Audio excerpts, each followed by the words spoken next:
Toastmasters, I would like you to go back a little bit in time and think about the last time you told that perfect story.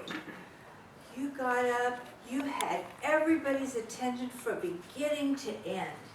They couldn't get enough of you. You gave a perfect delivery. You did a great job. Now, I want you to think about the time when a different speech did not work so well. You were giving your speech, and all of a sudden, you noticed that the eyes were going glassy. And then they moved away from you, and they looked around the room. And then while you were talking, someone passed by, and that person said hi to them. And you said, "Oh, that was terrible. Why did that happen?" Who knows why that happened? The sun probably wasn't shining in the right place, or you weren't in the best of moods to speak, or the person who was listening had a lot on their mind. But tonight, I'm going to give you a technique called nesting loops, which will help you keep people's attention. You should have that in front of you right now. And nesting loops is the technique used when you have something very exciting to tell somebody that you have learned, something that someone has given you great wisdom, and you just have to pass that wisdom along. So you have nesting loops, and the nesting loops are like layers. You notice that there's two, say, half circles on each side of that circle where it says wisdom. So the outside circle is your first story. That's the first story you're going to tell. Then you're going to tell a second story. And after the second story, then you tell the person the wisdom you received and were so excited about. And after you deliver that message, then you finish your second story. And after that, you finish your first story. And then you conclude. I am going to, since I've told you that, I think, do you all catch that? It's pretty simple. All right. And now I'm going to give you an example of how you do that. When I was a child, growing up, my mother had a saying for everything. There wasn't one event of my life that she couldn't come up with something just like that. And she would tell me that it was her job to make sure that I was able to make good decisions in life, become independent and successful. And I think she really meant that I got a good job. She would say such things to me as, if at first you don't succeed, try again. And hard work never killed anybody. Or you can do anything if you set your mind to it. Well, I believed her, and I thought my success depended on how hard I worked. Can you believe what happened to me when I was in high school? I thought I was studying hard. But I'm going to tell you tonight what happened. I've never told anyone before, not even my husband, what happened to me with geometry class. I got my grade. I looked at it. It was a D-. I got hot inside. I got red. I thought to myself, I am going to spend the rest of my life washing dishes while all my classmates become doctors. But, if I do that, I'm going to work in a high-end restaurant. Because of all those sayings, I decided that I would not tell my classmates, only my mother knew, that I was going to go to summer school. And I was going to learn geometry better. I was gonna get an A. So I went to class, and the teacher was an experienced teacher.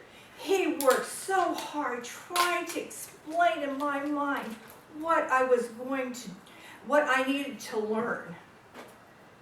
And you know what he said out loud to everybody? If Suzanne can understand this, you all understand this. But I appreciated him. I knew he was trying so hard because he would get red-faced and he would get exasperated. But bless his heart, the whole class went at my speed.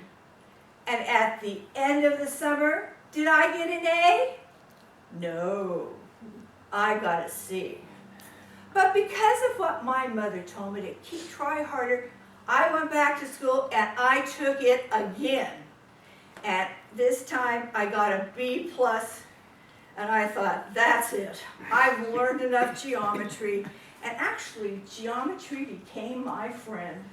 And to this day, I can remember a few little triangles that I had to learn about.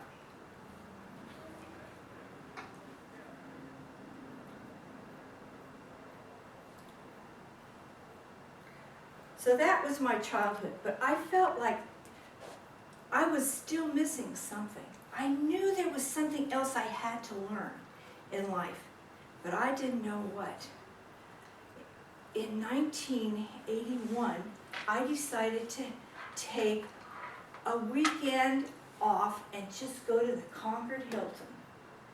And when I was at the Concord Hilton, I heard speakers. But the keynote speaker at the Concord Hilton was named Florence Littauer. Have any of you heard of Florence before?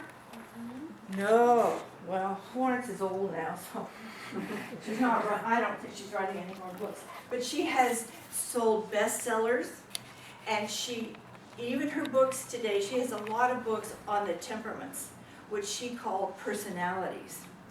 And she is, I liked her so much at that weekend retreat I went to that I went further. I found out that she was giving a class in Walnut Creek. And so I took that class. And this is what it was, Christian Leaders and Speakers Seminar. And the first thing she did was she gave us a temperament test. And I took that test and I found out my temperament. I was so excited because I realized the reason I couldn't learn certain things fast enough and other things I could learn just like that. And perhaps it's the same for you, but maybe most of you are brilliant. You get everything the first time. But for me, I have to work hard at certain subjects, and other subjects are easy.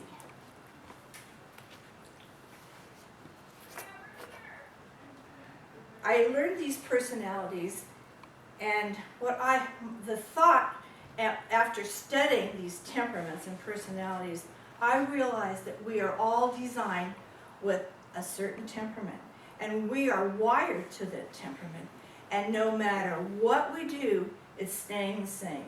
So what we need to do is own it and take responsibility for it. And if you ever want to have a test and find out what your temperament is, you can see me later. There are 4 temperaments. There is the sanguine person. The sanguine person is lively and buoyant, and when they enter a room, everybody loves to have them there because they are exciting people. They tell a story and you enjoy that story because they are reliving that story. There is a melancholy person, and they are perfectionists. Those people have a standard of excellence that exceeds everybody else. They don't waste words like the sanguine does. They put their words succinctly and everybody can understand what they say. Cholerics are the 3rd temperament, and they want to be in charge of everything, and they are impatient when people don't do it right. Phlegmatics is the fourth one, and people who cause no trouble and would do anything to keep peace and not rock the boat. Knowing the temperaments changed my life. And as I look back and I see what my mother taught me, and now I see, and then I learned what the temperaments were, I felt more like a complete person. And that knowledge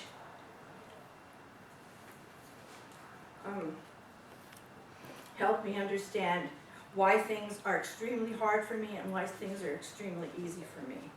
So this nesting technique will help you if you want to explain to someone some wisdom that someone has taught you, instead of blurting it out and trying to convert them.